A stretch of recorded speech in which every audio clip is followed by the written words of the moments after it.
একবার ভাবো, পৃথিবীর আকাশে হঠাৎ করে দেখা দিল 12টা মহাকাশযান। কেউ জানে না তারা কোথা থেকে এসেছে, কেন এসেছে। চারদিকে ভয়ের পরিবেশ। কিন্তু অদ্ভুত ব্যাপার হলো, এখনো পর্যন্ত তারা মানুষদের ওপরে আক্রমণ করেনি। তাদের উদ্দেশ্য কি সেটা জানার জন্যই শুরু হলো গবেষণা। কিন্তু সবচেয়ে বড় বাধা হচ্ছে তাদের ভাষা। মানুষরা কি বলছে সেটা তারা বুঝতে পারে, অথচ মানুষ তাদের ভাষা কিছুই বুঝতে পারে না। আর এই রহস্য ভেদ করার দায়িত্ব পড়ল এক ভাষাবিদের ওপর, যার হাতেই হয়তো লুকিয়ে আছে মানবজাতির ভবিষ্যতের উত্তর।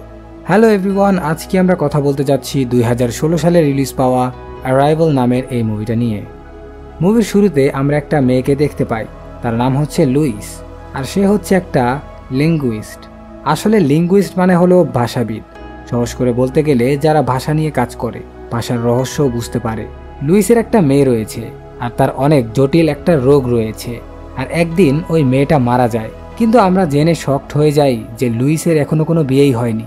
তাহলে আমাদেরকে যে দেখানো হলো লুইসের সাথে তার মেয়ের সময় কাটানোর দৃশ্য, ওগুলা কি সে স্বপ্ন দেখেছে? এরপর লুইসকে আমরা ইউনিভার্সিটিতে দেখতে পাই। আসলে সে এখানেই চাকরি করে। সে দেখতে পায় যে আজকে ক্লাসে অনেক কম ছাত্রছাত্রী এসেছে। সে তাদেরকে জিজ্ঞাসা করে যে বাকি সবাই কোথায়। তখন একজন বলে, আপনার একবার টিভি অন করে নিউজ দেখা উচিত। এরপর লুইস টিভি অন করে নিউজ দেখে অবাক হয়ে যায়। নিউজে বলা হচ্ছিল পৃথিবীতে মোট 12টা অদ্ভুত দেখতে স্পেসশিপ এসেছে। আর এটার জন্য পুরো দুনিয়া ভয়ের মধ্যে রয়েছে। কারণ কেউ জানে না এরা এখানে কেন এসেছে। তারা কি মানুষদের সাথে বন্ধুত্ব করতে এসেছে, নাকি দুনিয়ার দখল করতে এসেছে। পরদিন লুইস এসে দেখে ক্লাসে একটাও স্টুডেন্ট নেই। তখন সে তার অফিসে গিয়ে নিউজ দেখতে শুরু করে। আর তখনই তার কাছে একটা আর্মি অফিসার আসে, কারণ লুইস একবার তাদেরকে একটা অজানা ভাষা বুঝতে সাহায্য করেছিল। আর্মি অফিসার বলে, আমার কাছে ওই এলিয়েনদের ভয়েস রেকর্ড রয়েছে। তুমি এটাকে মন দিয়ে শুনে বোঝার চেষ্টা করো, তারা আসলে কি চায়, তাদের পৃথিবীতে আসার উদ্দেশ্য কি। লুইস ওই ভয়েস রেকর্ডিং শুনে কিছুই বুঝতে পারে না, কারণ ওটা পৃথিবীর কোনো ভাষা নয়। শুনে এমন মনে হচ্ছিল যেন কোনো অজানা গ্রহের ক্রিয়েচার গর্জন করছে। লুইস তাদেরকে বলে, এইভাবে রেকর্ডিং শুনে আমি কিছুই বুঝতে পারবো না। আমাকে ওই এলিয়েনদের সামনে থেকে এটাকে বোঝার চেষ্টা করতে হবে। আর্মি অফিসার প্রথমে তার কথা মানে না, কারণ এই কাজটা অনেক বিপজ্জনক হতে পারে। তাই সে ওখান থেকে চলে যায়। কিন্তু পরে আর কোনো রাস্তা না পেয়ে লুইসের বাড়িতে গিয়ে তাকে হেলিকপ্টারে করে ওই জায়গায় নিয়ে যাওয়া হয়, যেখানে ওই অদ্ভুত দেখতে এলিয়েন শিপটি রয়েছে। ওই জিনিসটা দেখতে একটা বড় পাথরের টুকরার মতো, যেটা হাওয়ায় ভেসে আছে। লুইসের সাথে আরও একজন সহকারী রয়েছে, যার নাম হচ্ছে আয়ান। এরপর তাদেরকে স্পেশাল স্যুট পরানো হয়, যেন ওই স্পেসশিপের ভেতরে যদি কোনো রেডিয়েশন থাকে তাহলেও যেন তাদের কোনো ক্ষতি না হয়। এরপর তাদেরকে ওই স্পেসশিপের কাছে নিয়ে যাওয়া হয়, যেটা হাওয়ায় ভেসে রয়েছে। প্রথমবারের মতো লুইস যখন ওর ভেতরে প্রবেশ করে, সে খুবই অবাক হয়ে যায়, কারণ ওর ভেতরে গ্র্যাভিটি উল্টোভাবে কাজ করে। এটা দেখে আমরা বুঝতে পারি যে ওই এলিয়েনরা মানুষদের থেকে টেকনোলজির দিক থেকে অনেক উন্নত। তারা গ্র্যাভিটি কন্ট্রোল করতে পারে।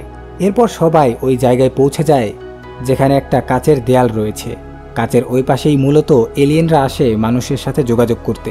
তারা তাদের সাথে একটা পাখি নিয়ে এসেছে, এটা দেখার জন্য যে এখানকার পরিবেশ মানুষদের জন্য ঠিকঠাক আছে কিনা। কারণ যদি পাখিদের কিছু হয়, তাহলে তারা বুঝতে পারবে যে এখানে কোনো বিষাক্ত রেডিয়েশন রয়েছে। কিছুক্ষণ পরে এলিয়েনরা সেখানে পৌঁছে যায়। দেখতে খুবই অদ্ভুত, অনেকটা অক্টোপাসের মতো দেখতে। এলিয়েনরা কিছু অদ্ভুত শব্দ করছিল, হয়তো তারা মানুষদের উদ্দেশ্যে কিছু বলার চেষ্টা করছে, কিন্তু কেউ কিছুই বুঝতে পারছিল না। এরপর লুইস এবং বাকি সবাই ওখান থেকে চলে আসে। আর পরের বার লুইস তার সঙ্গে একটা হোয়াইট বোর্ড নিয়ে যায়, যাতে সে তাদের সঙ্গে লিখে যোগাযোগ করতে পারে। সে ওই হোয়াইট বোর্ডে লেখে হিউম্যানস, মানে আমরা মানুষ। এলিয়েন এটা পড়ার পরে তারা গোল কিছু একটা বানায়, যেটা হচ্ছে তাদের স্ক্রিপ্ট। যেমন মানুষেরা লেখে ওই রকম এলিয়েনদেরও নিজের স্ক্রিপ্ট রয়েছে। কিন্তু লুইস কিছুই বুঝতে পারে না যে এই সার্কেলের আসলে মানে কি। লুইস ওই সার্কেলের মানে বোঝার চেষ্টা করে। ওই সার্কেল গুড়ার মধ্যে কিছু অদ্ভুত অদ্ভুত দাগ রয়েছে, তবে আপাতত সে ওগুলা বাদ দিয়ে হোয়াইট বোর্ডে নিজের নাম লিখে নিজের দিকে ইশারা করে, যাতে এলিয়েনরা বুঝতে পারে যে সে নিজের পরিচয় দিচ্ছে। আয়ানও ঠিক একইভাবেই হোয়াইট বোর্ডে নিজের নাম লিখে নিজের দিকে ইশারা করে। আর সঙ্গে সঙ্গেই দুই এলিয়েন দুই রকম সার্কেল এঁকে দেয়। এতে বোঝা যায় যে এগুলা হচ্ছে তাদের নাম, কিন্তু এখনো পর্যন্ত তারা তাদের ভাষা বুঝতে পারেনি। একবার যখন লুইস সেখানে যায়, সে তার সেফটি স্যুট খুলে ফেলে। তার ধারণা ছিল যেহেতু পাখিটির এখনো কিছুই হয়নি, তাই হয়তো মানুষদের ওপরও এর কোনো প্রভাব পড়বে না। তবে কার্নাল তাকে এটা করতে মানা করে, কিন্তু লুইস তার কথা শোনে না। সে তার সেফটি স্যুটটি খুলে ফেলে। তার দেখা দেখি আয়ানও এমনটাই করে। এইভাবেই 1 মাস ধরে তারা নিয়মিত তাদের শিপে যায়। এখন তাদের কাছে অনেক সার্কেল জমে গেছে। এই সব কিছুই হচ্ছে ওই এলিয়েনদের ভাষা। কিন্তু এই সার্কেল ভাষা ডিকোড করা এত সহজ নয়। পৃথিবীর আলাদা আলাদা 11টি দেশে 11টি ইউএফও আছে। সেসব দেশের সরকাররাও লুইস আর আয়ানের মতোই যোগাযোগ করার চেষ্টা করছে এবং সবাই একে অপরের সঙ্গে তথ্য শেয়ার করছে। এভাবে কয়েক মাস কেটে গেলে লুইস কিছু শব্দ ডিকোড করে ফেলে। এলিয়েনরা কি বলে সে কিছুটা বুঝতে পারে। সে নিজের নলেজের মাধ্যমে একটা অ্যাপ্লিকেশনও বানিয়ে ফেলেছে যেন সে এলিয়েনদের সাথে তাদেরই ভাষায় কথা বলতে পারে। এরপর সে ওই অ্যাপ্লিকেশনের মাধ্যমে তাদের ভাষায় একটা প্রশ্ন করে, তোমরা সবাই এখানে কেন এসেছো? জবাবে তারা একটা সার্কেল বানায়, যার মানে দাঁড়ায় ইউজ ওয়েপেন, অর্থাৎ অস্ত্র ব্যবহার করো। এই বার্তাটি পাওয়ার পর সবাই চিন্তিত হয়ে যায়। তবে লুইসের মনে হয় হতে পারে তারা টুলকেও ওয়েপেন বলে, তাই এর মানে হতে পারে তারা টুল বা উপকরণ ব্যবহার করতে বলছে, অথবা এটা দেখতে চাচ্ছে যে মানুষদের কাছে কি ধরনের অস্ত্র রয়েছে।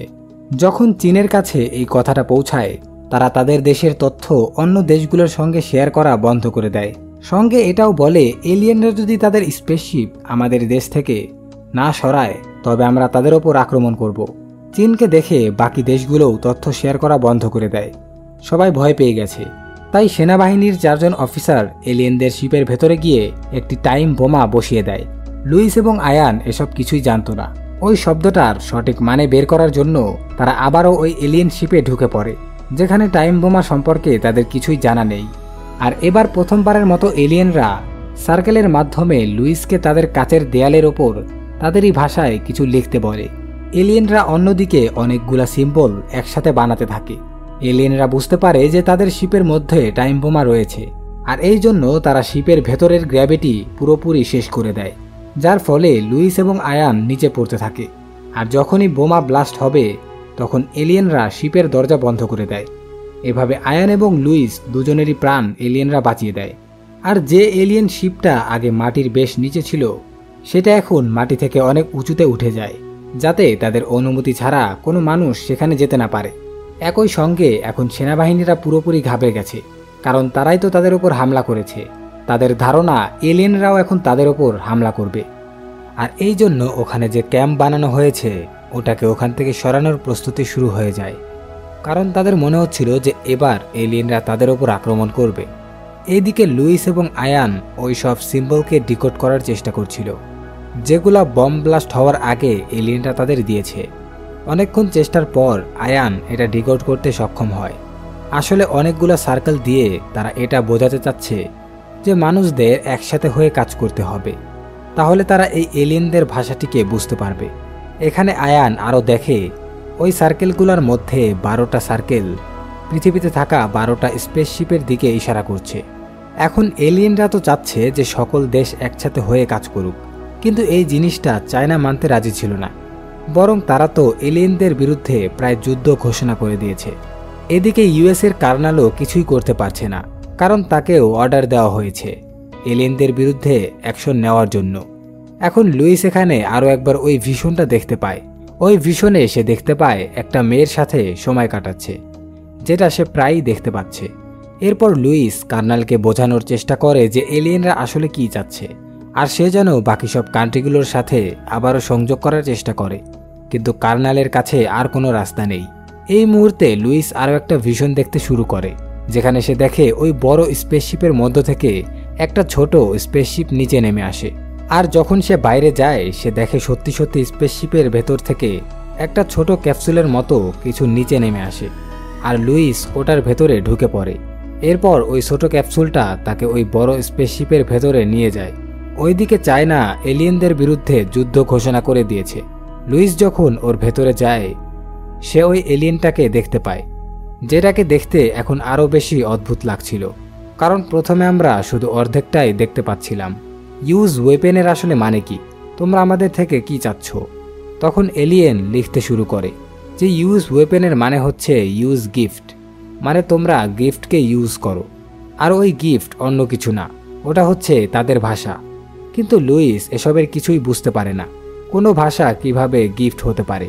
এলিয়েন যখন তাকে কনফিউজ দেখে তখন সে তাকে বলে আজ থেকে প্রায় 3000 বছর পরে মানুষদের আমাদের সাহায্যের দরকার পড়বে, আর তখন যেন তারা আমাদের সাথে কমিউনিকেট করতে পারে সেই জন্যই আমরা এসেছি এখানে মানুষদেরকে ভাষা গিফট দেওয়ার জন্য, মানে শেখানোর জন্য। এলিয়েন তাকে আরও বলে তুমি একমাত্র মানুষ যে এলিয়েন এবং মানুষদের মধ্যে যুদ্ধ আটকাতে পারে, কারণ তুমি ভবিষ্যৎ দেখতে পারো। এটুকু বলার পরেই এলিয়েন ওখান থেকে গায়েব হয়ে যায়। আর এখন আমরা বুঝতে পারি যে সে কেন ওই ভিশনগুলো দেখতে পাচ্ছিল। যেমন এলিয়েনদের রিডেন ফর্ম আমাদের রিডেন ফর্মের থেকে আলাদা, তেমনি এলিয়েনদের টাইম আমাদের টাইমের মতো না। মানুষ যেমন সব সময় নিজের প্রেজেন্টে থাকে, কিন্তু এলিয়েনরা একসাথেই প্রেজেন্ট, ফিউচার এবং পাস্ট সবকিছুই দেখতে পায়। এই জিনিসটা হয় তাদের ওই ল্যাঙ্গুয়েজের জন্য, যেটা তো এখন লুইস শিখে ফেলেছে, আর তার জন্যই সে তার ভবিষ্যতের জিনিসগুলো দেখতে পাচ্ছে। এখন লুইস আরও একটা 18 মাস পরের ভিশন দেখতে পায়, যেখানে লুইস নিজেকে একটা পার্টিতে দেখে, আর ওই জায়গায় চায়নার কার্নেল লুইসের সাথে দেখা করে। এখানে সে লুইসকে ধন্যবাদ দেয় এবং বলে তুমি আমার পার্সোনাল নাম্বারে কল করে ওই কথাটা বলেছিলে যেটা আমার ওয়াইফ মরে যাওয়ার আগে আমাকে বলেছিল, আর ওই কথাটা আমার চিন্তা ভাবনাকে পরিবর্তন করে দিয়েছে। মানে ওই কথাটা বলার পরে চায়না এলিয়েনদের বিরুদ্ধে যে যুদ্ধ ঘোষণা করেছিল সেটা বন্ধ করে দেয়। এখন লুইস তো জানতো যে সে তো কোনোদিন চায়নার কার্নেলকে কলই করেনি, আর করবেই বা কিভাবে, তার কাছে তার পার্সোনাল নাম্বার কিভাবে আসবে। এরপর কার্নেল তাকে তার ফোন নাম্বারটি দেখিয়ে দেয় এবং ওই কথাটাও বলে যেটা তার ওয়াইফ তাকে মরে যাওয়ার আগে বলেছিল। আর মুভির এই অংশে আমরা অনেক বড় একটা ধাক্কা খাই। প্রথমবারের মতো আমরা বুঝতে পারি যে আসলে লুইস ওই ভিশনগুলো কেন দেখতে পাচ্ছিল। সে আসলে প্রেজেন্টে থেকেই তার ভবিষ্যৎ দেখতে পাচ্ছিল, আর এভাবে সে প্রেজেন্টে থেকেই ভবিষ্যতের ওই দুইটা জিনিস জেনে নিল, যেটা দিয়ে সে যুদ্ধ থামাতে পারবে। এখন আমার মাথায় এটা আসছে, যদি কার্নেল তাকে ওই নাম্বার এবং ওই কথাটা না বলতো তাহলে কি হতো। যাই হোক, কার্নেল তাকে বলে যুদ্ধ থামাতে হলে তোমাকে এই কথাটা আমাকে বলতে হবে, কিন্তু মুভির ভেতরে আমাদের ওই কথাটা বলা হয়নি। এরপর লুইস আবারও প্রেজেন্টে চলে আসে। এখন লুইস বুঝতে পেরেছে যে এলিয়েনরা কেন তাকে বলেছিল যে এই যুদ্ধ শুধু তুমিই থামাতে পারবে। এরপর সে একটা ফোন চুরি করে কার্নেলকে ফোন করে এবং তাকে ওই কথাটা বলে, আর যেমনটা হওয়ার কথা তেমনটাই হয়। চায়না এলিয়েনদের বিরুদ্ধে যুদ্ধ থামিয়ে দেয়, আর এটা দেখে দুনিয়ার অন্য দেশগুলাও তাদের সিদ্ধান্ত বদলে নেয়। এখন এলিয়েনদের কাজ শেষ, সেজন্য এলিয়েনরাও তাদের স্পেসশিপ পৃথিবীর ওপর থেকে সরিয়ে ফেলে। লুইস পরে গিয়ে ওই এলিয়েন ভাষা নিয়ে একটা বইও লেখে, যেন সাধারণ মানুষরা ওই ভাষাটিকে শিখতে পারে। পরের সিনে লুইস আরও একটা ভিশন দেখতে পায়, যেখানে সে ওই মেয়েটার বাবা মানে তার হাজবেন্ডকে দেখতে পায়, আর সেটা আর কেউ নয়, আয়ান ছিল। এখন লুইস তার ভবিষ্যৎ জানে, আয়ানের সাথে যদি তার বিয়ে হয় তাহলে তাদের একটা মেয়ে সন্তান হবে, আর ওই মেয়েটার একসময় গিয়ে ক্যান্সার হবে এবং সে মারা যাবে। এগুলা জানার পরেও সে আয়ানকেই বিয়ে করে, মানে সে নিজেকে ওই ভবিষ্যতের জন্য প্রস্তুত করে নেয়। এই কথাগুলো ভেবে সে আয়ানকে জড়িয়ে ধরে, আর এই দৃশ্যর সাথেই আজকের এই মুভিটা এখানেই শেষ হয়ে যায়। একটু অদ্ভুত টাইপের মুভি ছিল এটা, আমি জানি না আপনাদের কতটুকু বোঝাতে পেরেছি, তবে মুভিটা অনেক ভালো ছিল। তো এই ছিল আজকের আমাদের এক্সপ্লেনেশন। ভালো লাগলে একটা লাইক করে দিবেন, চ্যানেলে নতুন হয়ে থাকলে একটা সাবস্ক্রাইব করে দিবেন। দেখা হবে নতুন কোনো ভিডিওতে। সবাই ভালো থাকবেন। আল্লাহ হাফেজ।